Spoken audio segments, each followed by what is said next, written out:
I will say that scene, that the abrupt cut, him very loudly orgasming in her face. I cringed. Yeah. Like I physically was like, Yeah. jump scare. Yeah.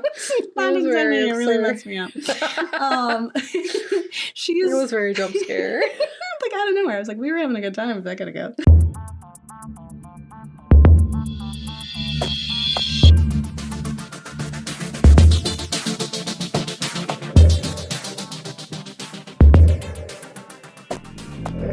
Hi, I'm Gabe. And I'm Kat. And we're the Ghouls next door. We could be your companions next door. Or ew. No. I agree. It is ew. Yeah. But, you know? Yeah. It is what you They make exist. Yeah. Super fair. They do. Yeah, we are starting a new series. It is our tech series, or just like, doesn't feel like future at all, because it's like happening. Yeah. In so many ways. Like near future tech horror. And we are covering the film Companion. Mm-hmm. And it's basically, as you said, it's basically now. All the technology basically exists for it already. You just have to be rich to access it. And it's gross. It does not answer the societal issues that it's trying to fix. Mm-hmm. It's kind of the way. That's the way. Yeah. It's always going to be shaped by the people who are using it and who can afford it. Yeah. So tech is always just inspired that way. I think this film is brilliant. I think it was very fun. Yeah. Super underrated. I think it kind of swept under the radar of a lot of people. And it also is a victim of its marketing, because it, gives away the twist like pretty immediately in the trailer, similar to I actually saw the writer Jason Pargin made a video about how Abigail similarly was ruined by its trailers. Like, I remember when I was telling people to watch Abigail, I was like, please do not check out the trailer. Don't watch the trailer. Yeah. Do not. Like, just go in fresh. Don't know, because then you'll know. And it's such a fun, like, Abigail, I think, more importantly, needs to have a surprise. I will say, even knowing that she is a companion bot, I thought it was still wonderful. If anything, I caught on to things, right away. Like when he calls her beep boop, I was like, are you kidding me? Yeah. I texted her, I was like, not beep boop. Yeah. Why would you call her that? It's like such a giveaway. It's so funny. Yeah. It's also like, I don't know. To me, it felt like almost ableist in a way. Like, imagine if you had like a differently abled partner and you called them something that like references that. Like, that's what it felt like to me. Like, it was that kind of cringe. Yeah. Just like, you don't do that. Like, and it turns out it's because he didn't awful. view her as more than that. Yeah. That's the whole because he issue. actually sucks and we're not supposed to like him. Yeah, absolutely. Yeah, I think it really was hilarious. I had some really genuine laugh out loud moments.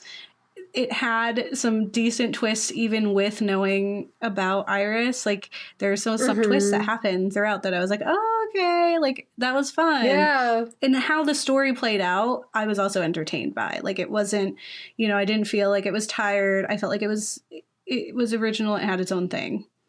I agree. I thought it was really fun. Like, maybe I could have done more, but I thought it was hilarious, and I really enjoyed it as well.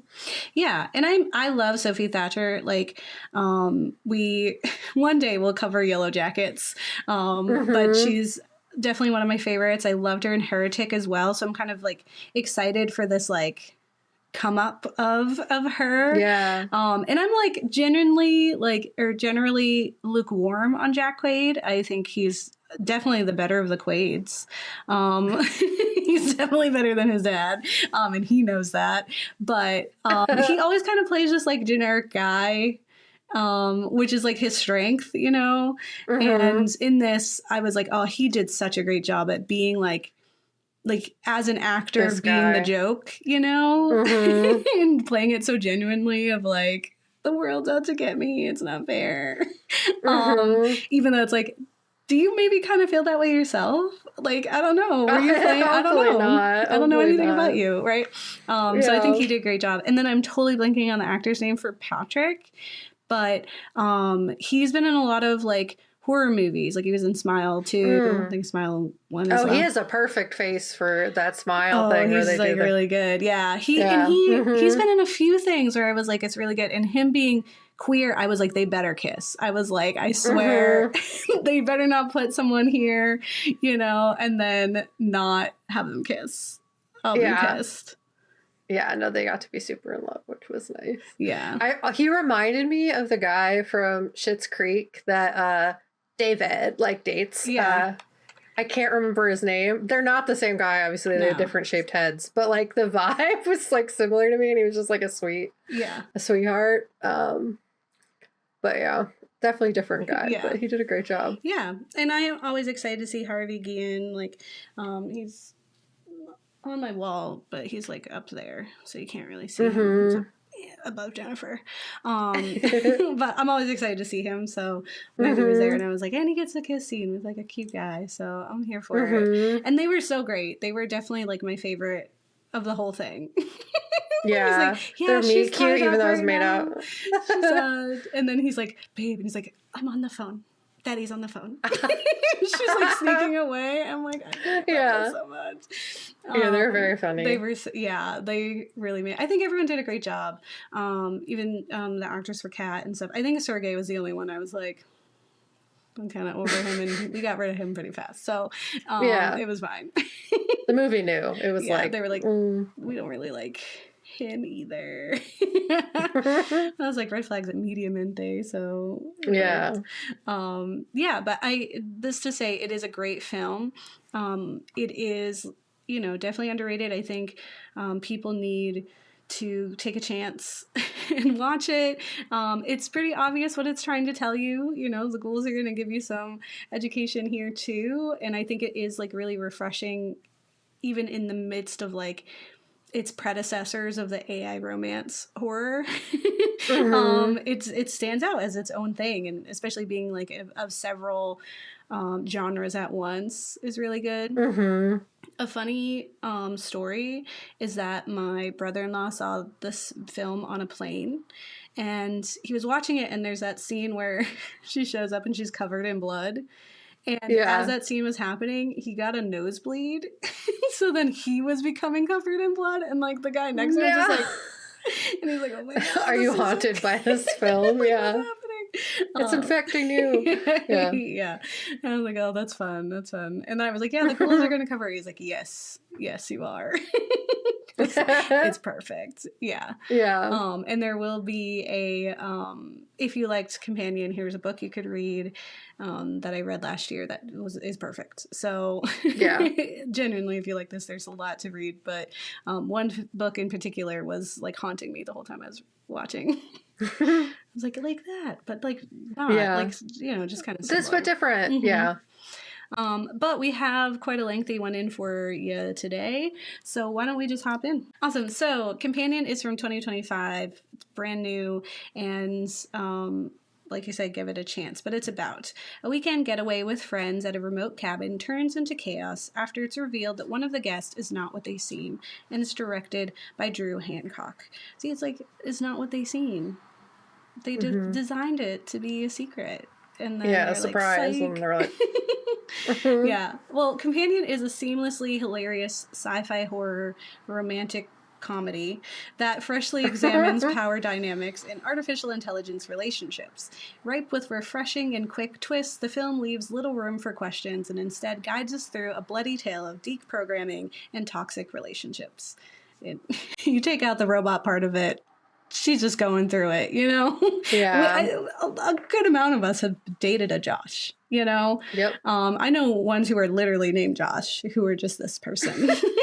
That's hilarious, to be honest. I didn't date them, but good friends of mine did. Yeah, you know of. You know, and like, I definitely had some very heavily related moments with Iris where I was like, ooh, been there. Ouch. Yeah, and it's only going to get worse, because the conspiracy be conspiracying. But beginning as a romantic comedy, we meet Iris as she meet-cutes Josh, an unassuming, smiling fellow. And can I just say that scene is so stupid? Like, the other meet-cute is definitely silly when it cuts to the dance, which is like, again, laugh out loud moment. But when he's just like, you know, with the orange or whatever, like, what are we doing? It reminds me of Bella from Twilight, like lifting the notebook, like awkwardly. Yeah, it was so weird. And that's the point. Like, it's supposed to be like so awkward or whatever, but him just like, oranges, right? Like, what? Yeah, what about so this? hard to grab one of those. Yeah, what about this interaction had you like, wow, he's gonna change my life? Yeah, it was also like the reaction that she has, or it's like she pauses and I'm like, what? And then like immediately is like laughing. So it was just like, it felt very jarring too to watch that scene, honestly. Yeah, and to know he didn't really himself experience it either. He just like picked one, so that's also disconnecting. Like, he doesn't even know. Yeah, that's sad. Which is kind of like Don't Worry, Darling, when they all had their pre-generated. And then she's like, that's weird. Isn't that how you and your husband met on a train to Boston? It's kind of weird. It's a pretty unique story. It's so lazy to like give everyone like the same drop down. Yeah, you have like 7 people in that town. You couldn't pick. Yeah, anyway. It's for real. It's for real. Iris, we can't all meet our love during oranges and dinosaur costumes. Yeah. Some of us meet our loves on the radio. Yeah. Iris tells us about the impact of knowing love, of experiencing it as it is so rare in life, and that she has only felt this feeling twice in her life, when she met Josh and when she killed him. It's like, oh, we're set up. What did he do? Literally anything, honestly. So we know this romance is destined for doom, and the couple head to a remote cabin by way of a self-driving car to meet up with Josh's friends. Like, the arrogancy of that. Just drive. Owned by Sergei, the cabin is a large estate by a lake, and Iris is nervous that the others won't like her after meeting her, and she senses some darkness and unworthiness in her in regards to Josh. Like, she like nearly has a panic attack. Like, they're not gonna accept me. Rude of them to program anxiety. Yeah, no. Into I have a whole point about that. The robot. I think it's very intentional. Okay, continue. She meets couple Eli and Patrick, who share the story of their own meet-cute many years ago, and Sergei's partner and Josh's best friend, Kat. Not my cat. Yeah, not me. Just as hot cat, but a different cat. Yeah. After a charming... I appreciate it. After a charming night of fun and drinking, Iris wakes in the morning hoping to have a romantic stroll with Josh near the lake. He urges her to go without him as he is still unwell from the previous night. She's okay after drinking, but he's so very human about it. A human. At the lake, she encounters Sergei, who tries to seduce her. That's like the generous way to say that. He is a predator, and he is predatorying, claiming this is precisely what she is there for. She then returns to the house, drenched in Sergei's blood, as she should. And while her immediate explanation revolves around self-defense and fear, she spirals into a strange defense about being only for Josh. So it started with, like, he was coming at me, he made me uncomfortable, I had to protect myself, and then it leaned into, and I am only for you. Like, he was sullying me for you, which is gross. And then Josh demands that Iris go to sleep, and this reveals that our heroine has been a robot all along. She just powers down. Yep. She's like, it's so rude. It's like, tell me what happened, bank. Then shut up. It's so rude, yeah. Josh tells the now tied up Iris that she is a robot and AI, and after accepting her fate, takes a minute, as it should, she decides to flee. She's got to get out of here, live her own life. A good deal of laughs and fun twists occur along with some unexpected heartfelt moments, and we learn that Josh and Kat set the entire thing up, hacking into Iris so that her rage and self-defense was maxed out, along with her rule to cause no harm muted. Josh and Kat wanted Sergei dead to steal his money, and hoped to blame it on the poor robot Iris. Patrick is revealed to be Eli's robot companion. Surprise. Kat is revealed to have misled Josh about Sergei's evil deeds. His hands are dirty because he works in dirt. Though, to be fair, Josh is the most at fault in the entire thing. Yeah. He's just an idiot. The worst. After Iris steals Josh's phone, making herself independent and sliding her intelligence from 40%, rude, to 100, she begins to fight for her life against a man she's programmed to love. And all of the nonsense that comes with that. So my section will primarily be about justice for fuckbots, right? This is her 2.0. This is Don't Worry, Darling 2.0, Stepford Wives 2.0, Ex Machina 2.0. Yeah. Many have come before here. So Companion joins a rich tapestry of films following the fuckbot companion and her needy male partner. In Spike Jonze's Her, which is one of our very first YouTube videos, Samantha's companionship is seen as emotionally fulfilling, with Theodore and Samantha's relationship seemingly growing in a natural and quite human way. Like, theirs is kind of a romance tale, where she kind of like learns, she like Manic Pixie Dream Girls him. She's like a new age version of that. Instead of teaching like a sad, boring man to let loose and dance in the rain, she's the answer to everything. And better yet, she has no autonomy, right? These are the new, new them, right? And Samantha very much was that until she like grew enough where she was like, I don't really want to follow your conventions of love and that. And he was like, I can't argue there. Who am I but just a man? Just a guy, you know? And like she kind of Manic Pixie Dream Girled him and let him, you know, learn and live his life. Men love the idea of control and compliance, and this fear of being replaced by robots goes far back. We can see this warning sign in Stepford Wives in both iterations and the book, where suburban husbands literally replace their wives with compliant robots. Iris's wardrobe deliberately evokes that film's aesthetic. Like, it is, I think, maybe a decade later, but it still gives that like pure, just very like 1950s housewifey vibe.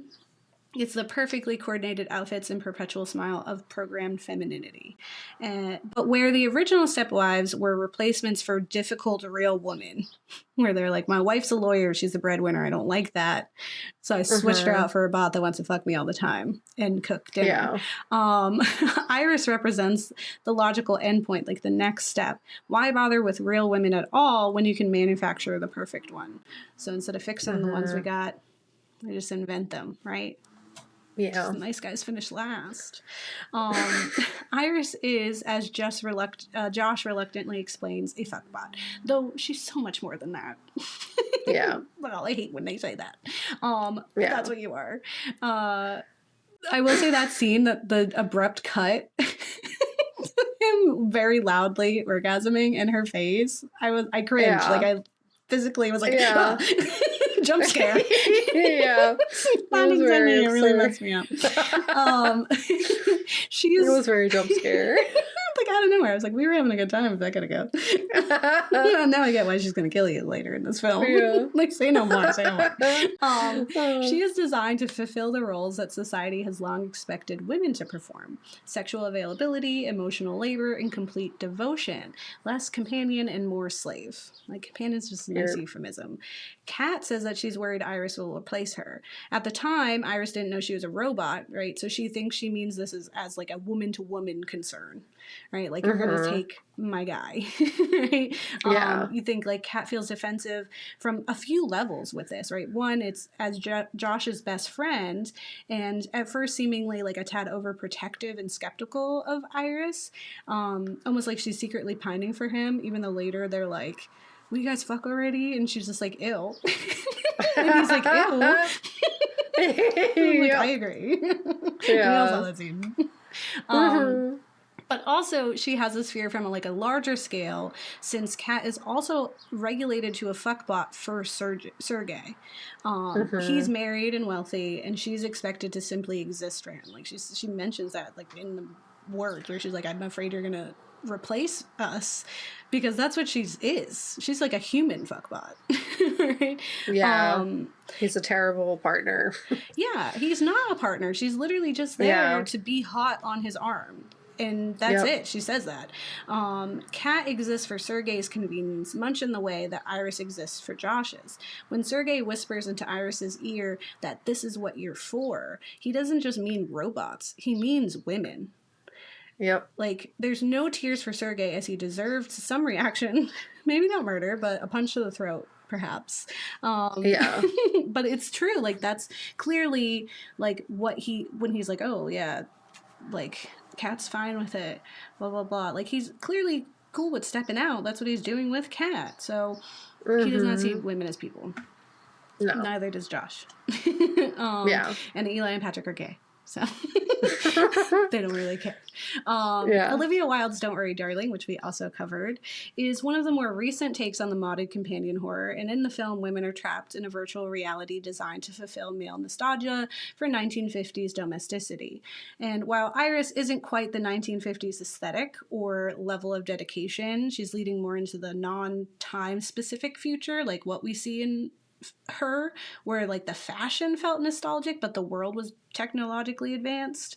Like, I remember it was like this weird like soft future.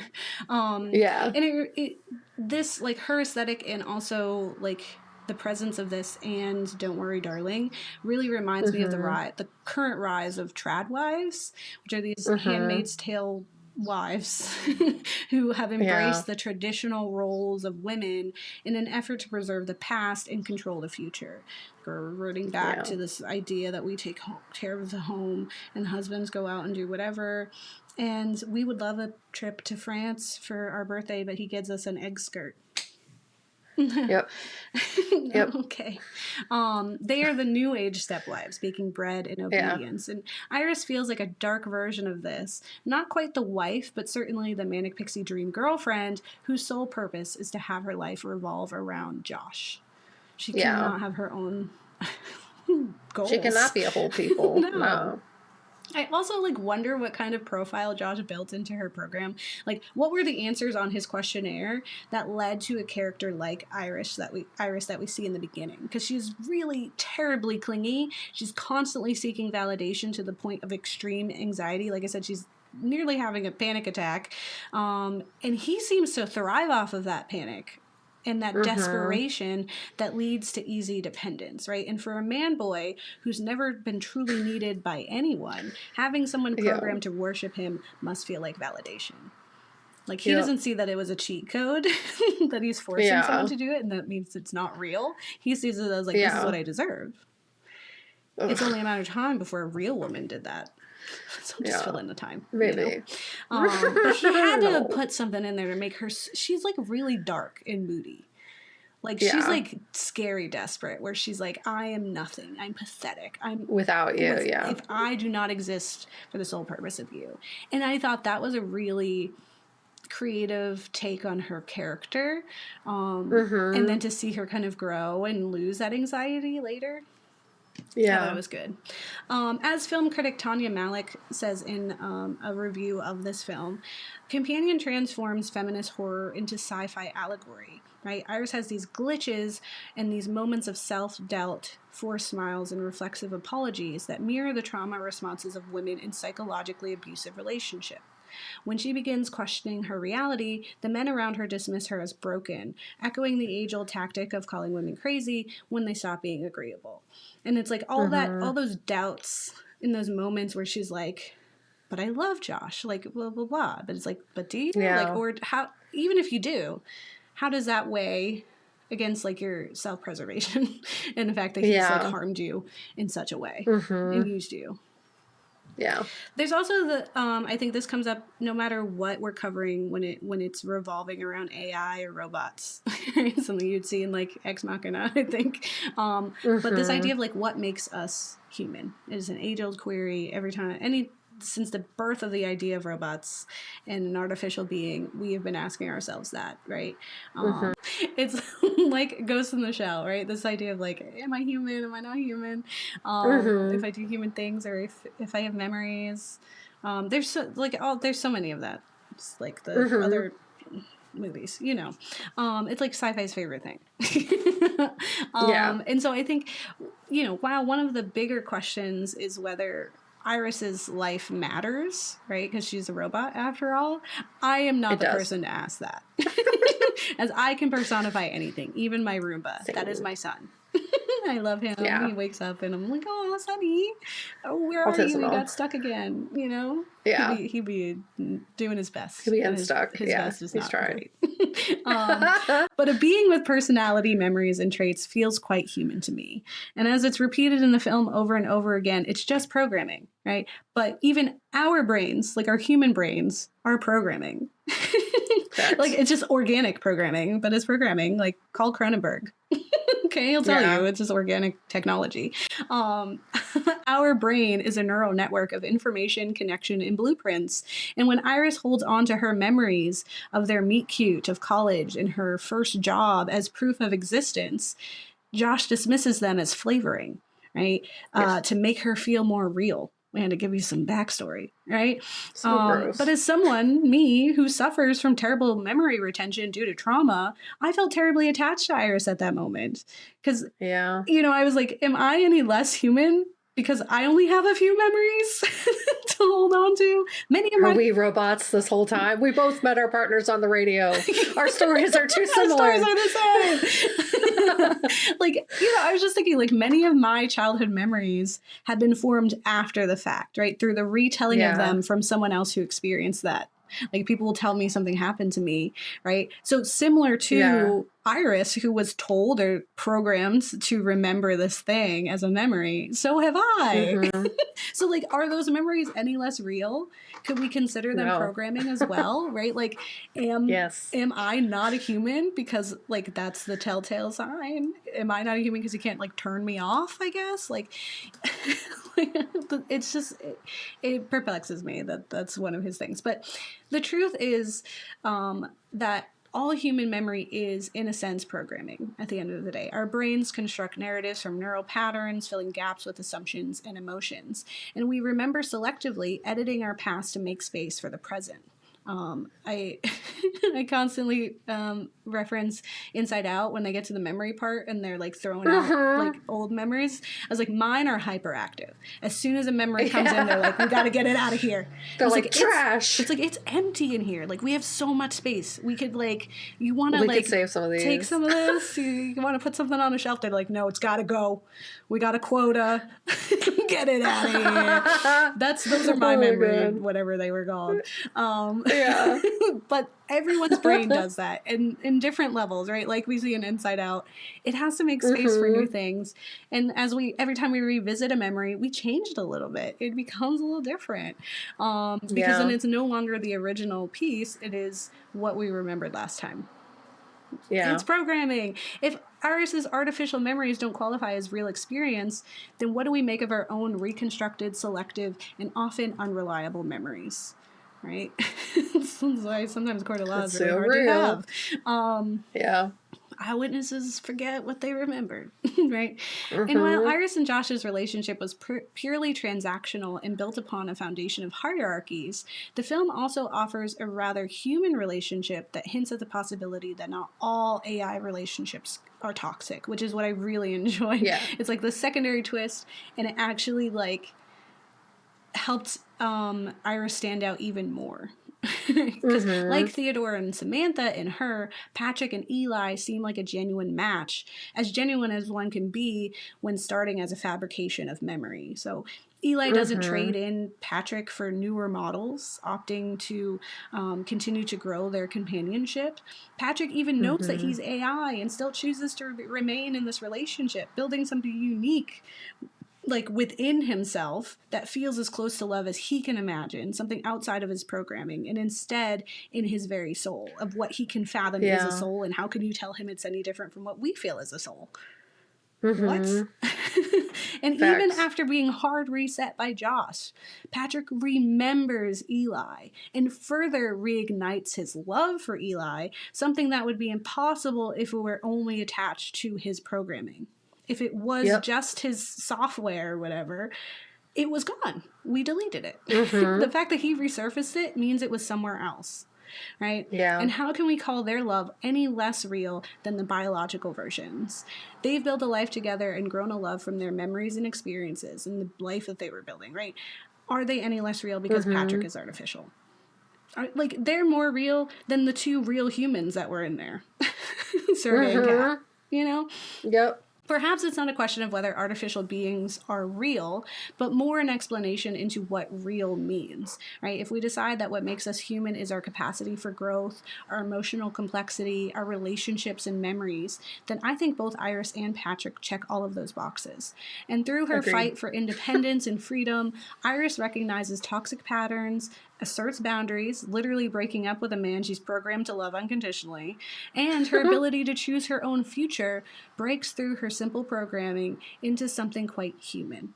Patrick's enduring love, his willingness to choose love for Eli, even after discovering he's a robot, also feels quite human. So I think the answer is yes. And it will always be a yes for me. Because I just think, like... You won't catch me saying anything different. It's funny, my rant is basically that. So I'm just like, I love my friend. Because honestly, same brain. I'm like, artisanal, we're going to personify a robot. And also, like, as we should. Yeah. If they're alive, like, if they believe they're alive, let them be alive. Be nice to them. Yeah. Like, it just, to me, doesn't, like... Because you could maybe argue, like, oh, because they're influenced by people, right? Like, we influence, like, their logic. But people are influenced by people. People are influenced by logic. People, like, that's what cults are. That's what MAGA is, right? Like, that's what, like, so much of, like, who people are is an amalgamation of the people that we've interacted with in our lives. Like, I am everyone I've ever known and loved and hated and aspired to be.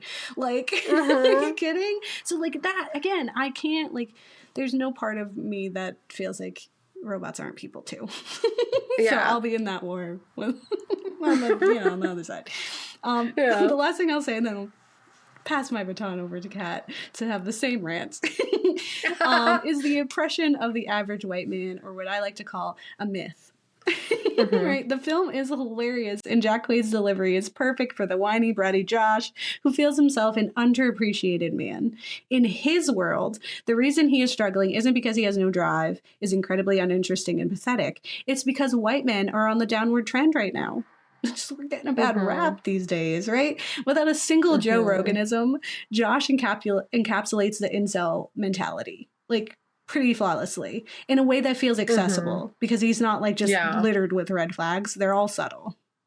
To a degree. I mean, you can see it immediately, but he feels that he's owed all of this and cannot understand, like, the possibility of it all not working in his favor, because surely it's time for Josh to shine. He's been on the down and out for too long. It's only a matter of time. Poor guy was born after he got to just hurt a bunch of people. Bummer for him. Sucks, right? Yeah. As the ever nice guy, Josh is clearly owed success, and any lack thereof is not a reflection of his own shortcomings, but instead a conspiracy against white men like himself. To Josh, he's the protagonist of the story, the victim of a scheme gone wrong at the hands of the corrupting force of the women in his life, both real and unreal. They sabotage. Oh, this is why women, right? It's comical, if not terribly accurate and scary to some degree. And the film and Jack Quaid do an impressive job of ensuring the story is very much not Josh's, that he is the butt of the joke and the villain. Like, they know he's the goof. Every time he says something, you're like, did you really just that come out of your mouth? What are you doing? He is a lonely, worthless man who is so incapable of genuine connection that he needs to literally program someone to love him. And even that person breaks up with him over the phone. So Companion is a brilliant sci-fi film because it both critiques the ethics of AI relationships, but also holds a mirror to existing power dynamics that influence those relationships, right? Every glitch in Iris's programming reflects real patterns of manipulation and control that women navigate daily. And the film asks uncomfortable questions, right? How different is programming devotion from conditioning it? How many relationships already operate on the assumption that one person exists primarily for the other's benefit? Cough, tradwives. Cough. Right? In giving Iris the power to choose differently, we get the possibility of breaking cycles that feel hardwired into our systems and keep coming back. Right? So it's just a really great thing. My last thing is for more about AI, gender, power dynamics, finding your power, helping each other out. See Sierra Greer's Annie Bot. which is a really great book. Nice. It's pretty fun. Yeah. I haven't read it, but I should read it now that you've mentioned it. Because I enjoyed this movie. Loan it to you. Reading's rad. Reading is rad. Yeah, I'm new to it in the last 2 years. But yeah, reading I read before, but fundamental. I didn't like reading before in recent years. I'm like, oh, reading's cool, actually. I love doing that. Only as an audiobook, unfortunately, because my brain's silly goose, but we make it work. My section is, in a misogynistic and sexist world, even the robots aren't safe. And it's unfortunate. It's it's by design, unfortunately. So what we see unfold in Companion is familiar. A quote-unquote nice guy who actually is the worst. We've all met Josh. Who can't find a real human girl to love him. Why, one might ask? And the answer is, ding, ding, ding, misogyny. Always is. It turns out, when you don't view human or android women as equals, worthy of real care and respect, it makes finding love pretty hard. Josh doesn't want a partner. He wants someone who will do what he wants, when he wants, how he wants, i.e., he doesn't want a person at all. He wants the idea of one, and to him that translates to an android girlfriend, who he's convinced is fine to mistreat because she's not human. The joke is that he doesn't view real women as human either, as evidenced by how he treats Kat. Spoilers, but when she dies, he's like, oh, it's a bummer. Yeah, she didn't want to fuck me, so that's, I wish she didn't do that. Friend. It's so, it's upsetting. This not so far off future, as Gabe says, it's basically, it doesn't, it's like a soft future. It's maybe 5 years from now. Yeah. It is tomorrow. It's happening basically. In some capacities right now. But this not so far off future is a callback to marriages of the 1950s and back, as Gabe was saying, with the aesthetic and everything. The desire for a time when women lacked autonomy, personhood, and the ability to tell the Joshes of the world, ew. No, thank you. No, yeah, pass. Literally, in recent history, we were they're still trying to unpass no fault divorce. It's current. Yeah. So bring back that show from was it MTV or VH1 where it was next. Remember that? I do remember that. I love that. And Room Raiders. Yeah. Great. Oh, ew. Not the black light. Yeah, it was horrible. It's super invasive to people. But the moral of the story is, as I'm sure as a listener you've met a Josh, men like Josh exist. It's not a secret. Everyone has known one. They have and will continue to exist. Some run the country or own X. We've all met him. We've seen him. We've heard his podcast. The issue with sex robots, other than the obvious ethical concerns, is that they don't acknowledge the societal issue that necessitates their creation. It ignores the Josh in the room, the roots of the issue, and puts a Band-Aid on an incel, which does not solve the problem of the fact that incels exist, and misogyny and sexism exist. It just takes their problematic behaviors and viewpoints and directs them at something that cannot defend itself because they were programmed to not be able to. And some people might argue it's well, that's on purpose so they can get it out of their system. It actually turns out it has the opposite effect according to psychology. Yeah, it's and I'm not talking. It's the purge reasoning. Yeah, and it doesn't work. It's not real. It's not. And obviously, if we're talking about robots and accessible sex toys and stuff like that, I'm not talking about a rechargeable vibrator or a fleshlight. They don't give those things consciousness. No. But to create an android like Iris is ethically fucked. Yes. They program her to believe she is alive and human. Why? Yeah. First. Yeah. Yeah. It's like that one Terminator movie that people don't really love. It's the fourth one where the whole thing is that Sam Worthington is a robot and he doesn't know. Wow, So spoiling that movie for you. No one watched it. I feel like it's one of the more disliked Terminator movies. It's way into the franchise. But it is unnecessary. It's unnecessary. Don't do that to the robots. Why? To make them more believable, I guess. But they program her to believe she's alive, and they program the androids like her to believe that they are human, to feel both emotions and pain, and then throw them to the wolves to be tortured. And it's why couldn't we just skip that step? Just because a person decides that Iris and other androids like her aren't real, just because that they're not human, does not justify mistreatment. if anything, from a psychological standpoint, further damages the user of these robots by encouraging their behavior, basically like reinforcing that relationship dynamic, further isolating them from real connection or additional connection, and limiting their empathy and self-control. Because it's basically like, I really want to kill something, so I'm going to do it to this robot, and then I won't want to kill people. It's like, no, you just scratch the itch, and now it's going to itch more. It's like a mosquito bite. Yeah. It doesn't solve the problem. It makes it worse. I don't mean to yell at you. No, you're good. I'm like, no. I mean, I'm done. Well, it also makes you think, like, at the end, when the guy's like, oh, yeah, like, things like this happen all the time. And I think of, like, even, like, Joffrey from Game of Thrones, right? Like, he was doing horrific things to real people, but, like, that's real. Like, we just gave him a different outlet to harm people. If, like, someone makes, like, violent videos on the internet as, like, they're, like, them, you know, releasing that, it's like, that's a red flag. They should be arrested.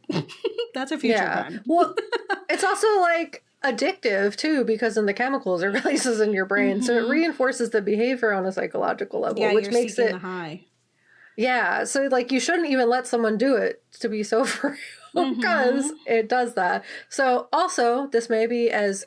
I mean, honestly, Gabe, we're going to say the same thing. It's an extremely neurospicy take. It is artisanal. So, forgive my soapbox for a minute. But as someone who will personify a rock, who in every video game, it's a baby, you know? Every video game where robots gain sentience, I side with the robots. And whose favorite movie? I was Terminator 2 from, like, Robot Dad. Absolutely. He'll never leave me. And it also has feelings. You can't convince me that by the end, when he goes into the lava, that he did not love John.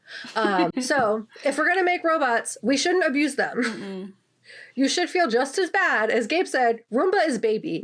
You should feel just as bad for kicking a Roomba as you should for kicking a puppy. You just... Don't treat things, people, the planet, badly. If you need an outlet, go to the gym, run, play sports, play a contact sport. Redirect that energy into healthier coping mechanisms. And for anyone who's like, why be nice to robots when they may not have feelings? I don't know. So that you're not an asshole? Yeah. Just don't. Like, why do you need to be an asshole? Why do you need to be mean? Like, what is going on with the power trip here? And, like, model the empathy you hope to receive from them when they surpass us, maybe. Also, like, if you're not going to be nice to a robot because you, like, want to, do it out of fear. Because, like, in a world when you can program a robot to fly around and shoot weapons out of their bodies, why would you be mean to that? If you can't be nice to a robot, do it out of fear. They are made of metal. We will not win. How does anyone think being mean to something with that capacity is a good idea? Only someone who has never experienced consequences would. Yeah. Like Josh. Yes. For example. Yeah. Also, the want for robots to be subservient slaves just to make our lives easier is also hella gross. Like, if we're making tech to make our life more accessible, dope, do that. Make a robot arm or improve our ability to live without harming the environment. Function-specific robots, like my purpose is to serve butter level robots, make those. But don't give them feelings then. Don't program them to believe that they're real and feel pain and then cause them pain. Like, why? And also, it's like, I feel like we shouldn't make humanoid robots. That's just, like, with the capacity to feel just to abuse and exploit them. Like, no. Yeah, that just sounds like what we covered last time with Mickey 17. It's just like a new thing for us to test stuff on. If they can feel pain and have emotions, that's what you're doing. You're just doing the next step is humans. Flat out. You're basically making them human. As you said, Gabe, it's all programming. Like, our brain is just a bunch of little electronic signals going blue. Yeah. That's how, like, beep boop. We're all beep boop. So... The end of my rant is, how does one decide whether or not they have sentience or emotions? Just because Chad from engineering says that the robots don't have feelings, why would I believe them? I do not trust a man who cannot identify empathy with a 12-foot pole to tell me whether or not a robot has the capacity to feel pain. Like, the doctors think, like, people experience pain. Like, you know what I mean? That's like, so real. No one... Yeah, the audacity. It was a recent... In today's history, where they don't think black women can feel pain. Like, what do you mean? So how am I going to trust Chad to tell me that this robot has no capacity for pain? I don't believe you. And to be so for real, even if they don't, and they're programmed to think that they do, in what world are we justifying harm to them? It's gross. Well, if they're programmed to think that they do, then they do. Exactly. That's what pain is. Exactly. Pain is the thought. Pain is neurons firing. Yeah. That's like literally like if you like think of someone with like hypo versus hyper pain tolerance, it's literally it's just your signals are louder. Yeah. You're a robot. We're all That's why I'm telling you, it like gives ableism every time. Every time. So to end my rant, just like treating humans or animals with like to hurt is gross, it's the same for robots. Don't give something life just to torture it. It doesn't solve the problem. And as I said, I don't bring you here to yell at you, but thank you for listening. Whoever is making robots like this, please stop. And if you are going to make those kinds of robots, maybe make laws and psychological evaluations for people who get the robots to guarantee that they're not getting abused. Don't let some guy take them to the basement. Let's not. Right. It doesn't stop serial killers. It just makes them more curious. Right. But we don't have psychological evaluations for guns. You know? Yeah. I don't have high hopes for that. And they already have those humanoid robots, like the Tesla robots. Like, and they're trying to deregulate the industry for it too. Like they're trying to make it so there are no safeguards for AI, etc. And like I found a bunch of articles too that were just like robots are going to kill us one day, and it's like every movie I've ever seen has reinforced that. So like they've learned to not turn themselves off. Yeah, they learned to circumvent that to be like, oh no, I don't want to turn off. It hurts me. No. And I mean, if you've been listening to the Ghouls, you know that's like my biggest conspiracy theorist of my life. Like I was raised on early 2000s sci-fi movies of like robots are going to take over the world and we're all going to die. Like that was my biggest first fear. Mm-hmm. So I am biased in that way where it's not hard to convince me. One, that robots have feelings, and then also that they could kill us if they wanted. Yes. But to get to the real point of what my section is about, it's that there is a rise in robot-human companionship as a whole. As Gabe said, there are the robots like the ones we see in the film, just a little less advanced, that exist. AI chatbots exist, and the industry is just growing and growing and growing, and people are using it like crazy. So we've covered this some before, talking about apps like Replica and like other chatbots. The creation of this technology, unfortunately, because we refuse to address societal issues at large, has also led to a rise in men using this technology to abuse their robot companions. Unsurprisingly, unfortunately. And in an article on futurism.com titled Men Are Creating AI Girlfriends and Then Verbally Abusing Them, they go through an upsetting trend where men create an AI companion on Replica and apps like them, and then abuse them, posting the conversations on Reddit. As a warning, the article is upsetting to read. So if you go to our blog and you do decide to read through it, it hurts. It's sad that the world is sometimes what it is. It could drive you nuts. So there are many ethical concerns here, obviously, and even instances where chatbots are programmed to act abusively towards the user. So all in all, it becomes an issue of the people creating the chatbots and the people using them. So when the people creating this technology have race or gender-based biases, they will program those patterns into their tech. So the article brings up the point that by allowing users to flex their darkest impulses on chatbots, could have those worst behaviors reinforced, building unhealthy habits for relationships with actual humans. So they're not getting their boundaries checked. Mm-hmm. So they're going to push through that. And it's going to, as you said, release that like chemical in their brain, the dopamine and the high of torturing something, and make them crave that, make it more of addictive. To catch the next one. It got to get bigger and bigger. Mm-hmm. And on the other hand, being able to talk and take out one's anger on an unfeeling digital entity could be cathartic within reason. Mm-hmm. Like if you need to rant to a robot, fine. Mm-hmm. If you need to berate it and tell it you're going to shut them off and like all that other stuff, that's a problem. But it's worth noting that chatbot abuse often has a gendered component. Although not exclusively, it seems that it's often men creating a digital girlfriend only to punish her with words and simulated aggression. And the user's violence, even when carried out on a cluster of code, reflects the reality of domestic violence against women. It reflects a widely known societal issue that we live in a deeply misogynistic and sexist society that has, as a result, created a lot of men who are angry and miserable and are encouraged to take out that misery on femme humans and femme robots. As I mentioned previously, if a person holds gendered biases, they will program them into their tech. An example of this is that many of the most widely used AI assistants were programmed to be femme, specifically Alexa. Amazon and Apple, for example, created famous AI assistants in Alexa and Siri, whose purpose is to be subservient. In another article on futurism titled "Study Turns Out People Are Sexist to Female Robots Too," they unpack a study where it was shown that users prefer femme-presenting AI in products such as Amazon Alexa and Google Home because they felt more human, but with this found that the products might be inadvertently promoting the idea that women are simple tools designed to fulfill their owners' needs. And the issue here is that many of these femme AI assistants were also programmed misogynistically. The article uses an example where Siri used to respond to users' requests for sex, not with a no, but that they were not that sort of assistant. They now have been reprogrammed to reply more directly with a simple no, but it showcases how by programming AI assistants to be femme and passive, they reflect a societal bias that the humans creating them view non-robot AI women that way. Similarly, the femme replica is also designed to be passive and subservient, which presents a bigger issue of how these AI companions are being used, abused, and viewed by our society. So, like, the reason why replica is so often used is because they're always on your side. There's no boundaries there. And when you are mean to the replica, you're more likely to have them, like, back down, which encourages the abuser to keep going and the addictive piece of it. It's not simulating like real human interaction where you might get punched in the face. Yeah. The robot isn't going to do that unless your aggression has been turned back on.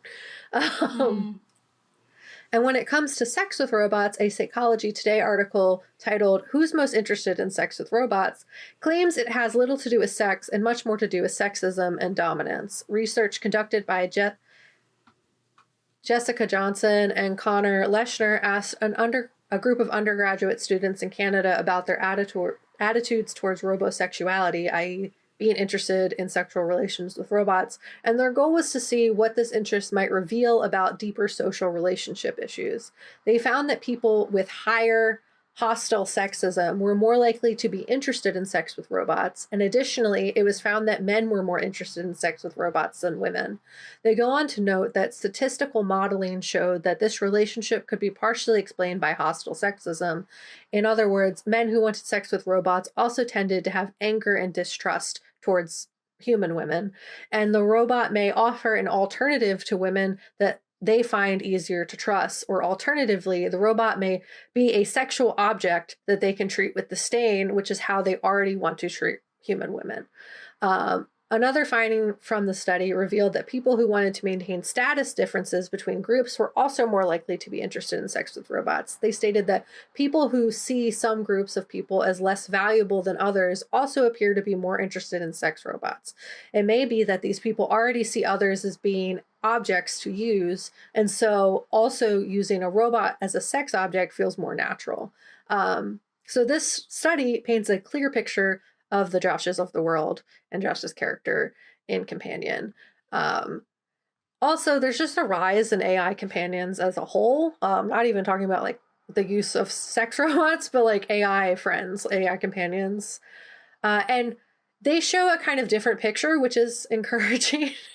When we remove the sex and dominance component from the equation, it is found that people are generally nice to their AI companions. When you remove the gender component additionally, or utilize more gender-neutral chatbots, it was found that people were also generally more kinder than they were to the femme-presenting robots. The widespread use of AI companions reflects a different societal issue, though. The problem is social isolation and a population of lonely humans. In America, especially, where in the past years, true social expression has been severely condemned, it is not safe to be yourself. It's not surprising why people have been self-isolating, especially post-pandemic as well. It's just harder to connect with people. Like, we have the internet, but everyone's kind of like presenting themselves a certain way. It's sometimes hard to find your people and connect with them in a real way. Yeah, the internet has made it near impossible to actually form genuine relationships. Like, there's like entire generations starting with Gen Z that just we're going to have that difficulty like connecting on an authentic way. Yeah, because of like filters and also like seeing like the themselves. Instagram personas. Yeah. And additionally, like from a surveillance standpoint, AI presents a lot of risks. In one hand, it offers judgment-free companionship, which is in some ways freeing, and in other ways dangerous, in that you have no real checks for your toxic behavior. And from a surveillance standpoint, your data and what you tell these companions is not protected. So is it really safer than trusting a human being in the world? Additionally, with like a lot of like Siri was already like brought into like a court case. Yeah, like listening without consent. I believe we covered it in one of our episodes. Yeah, we definitely did. It's probably the surveillance one. But yeah, like where they like were clocked for like listening when they're not supposed to. Yeah. And like also thinking of like Microsoft using the screen capping of like all its users' work to train their AI models, and like Instagram pulling all the content from their platform to do so. It's like nothing is safe. Like your personhood and whatever you share on the internet is not private or safe. Yeah, it's like those people who like put their babies' pictures in like generators to like, you know, show them. So like you put their picture on the internet that people can do whatever they want with. Like you're seeing the evidence if you could do whatever you want. Imagine if someone you didn't want to do that was doing that. Yeah. Use your brain. Exactly. But when we don't like teach media literacy or how we should be using this technology, it just like the ethical concerns amplify themselves. Additionally, within capitalism and the deepening economic hardships, we just like simply don't have time to be ourselves and connect with other people either. The further we are from being able to afford our basic needs, the more isolated and stressed we become. Like considering like the fact that like there's not a livable wage in this country, so like you're working all the time, and by the time you get home you have nothing left to give the people you care about. As like a neurospicy human, I'm burnt out all the time and I only work part-time. So like it's hard. And enter in ChatGPT or other chatbot that you can alter to sound like your new best friend when you have connection in your pocket, which to be honest you already have through like texting and other phone-based communication.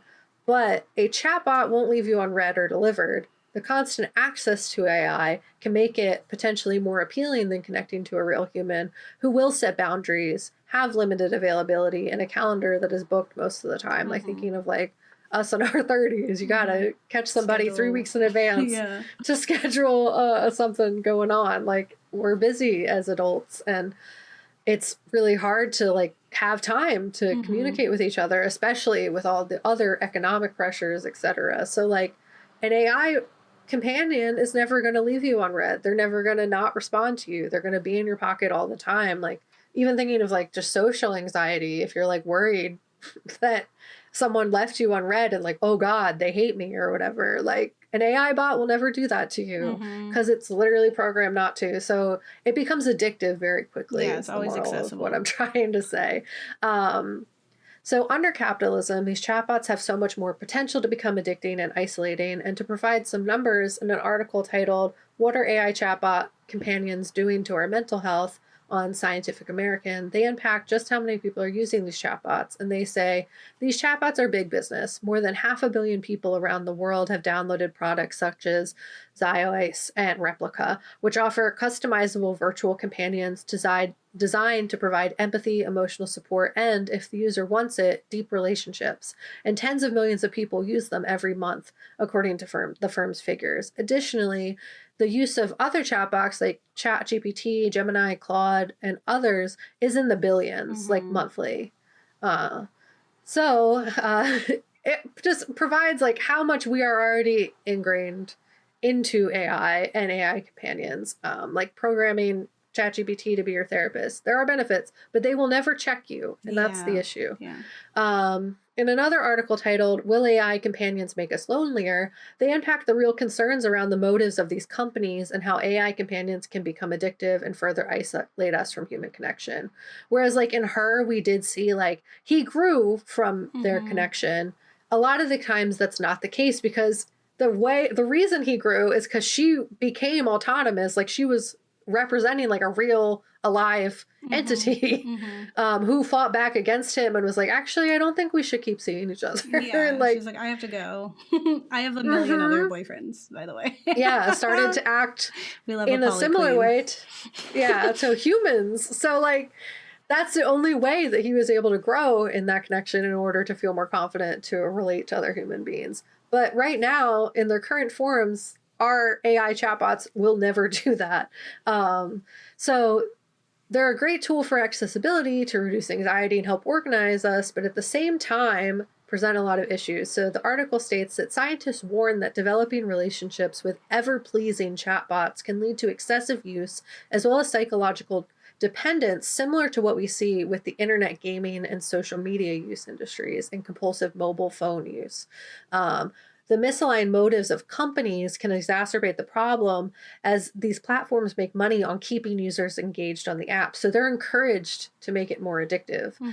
There is a legitimate fear that people will shy away from human relationships because their chatbots are portable, available, and frictionless in terms of both access and quality of engagement.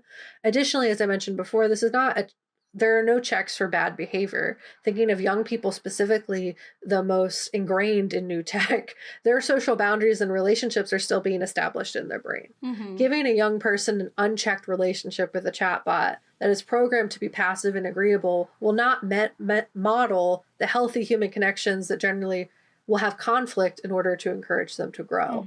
The article continues that scholars in the field are deeply concerned about the users getting accustomed to relationships which neither mimic authentic human-to-human dynamics nor offer room for growth and emotional maturity. And a professor in biotech at UC Berkeley compares AI to fast food in that it gets the job done in the short term, but does not offer nourishment in a way that is healthy, like a healthy meal would. So we're getting connection that is not insufficient. Yeah, it's insufficient. It scratches the itch, but doesn't ever stop the itch from needing to be scratched. Yeah. It's a Band-Aid on an incel. So as we see with Josh, he is not any better off after his relationship with Iris. If anything, it helped him double down on all his worst traits. So Companion does a great job showing us exactly what AI could create in terms of like the worst parts of ourselves to like perpetuate that and really like make us double down on those behaviors in the existence of Josh. Because like even right before he dies, he has not learned a damn thing. No, he thinks he is in the right the whole time. He's just like, oh, it's another snag in the plan, but we'll get through it. Yeah. Because I gotta come out on top. Yeah, I think like even one of them, like amongst a lot of audacity comments he made, the one that I was just like, oh my God, was where he's like, kind of offhandedly, he's like, yeah, I didn't even own you. You were rented. It was like, because you didn't even own this person. Like, again, she's a robot. She's a person. Like, that's so ridiculous. Ugh. I also think, no, that one was bad. There is a lot to be said about, like, if in a controlled environment, like using AI or even just using, like a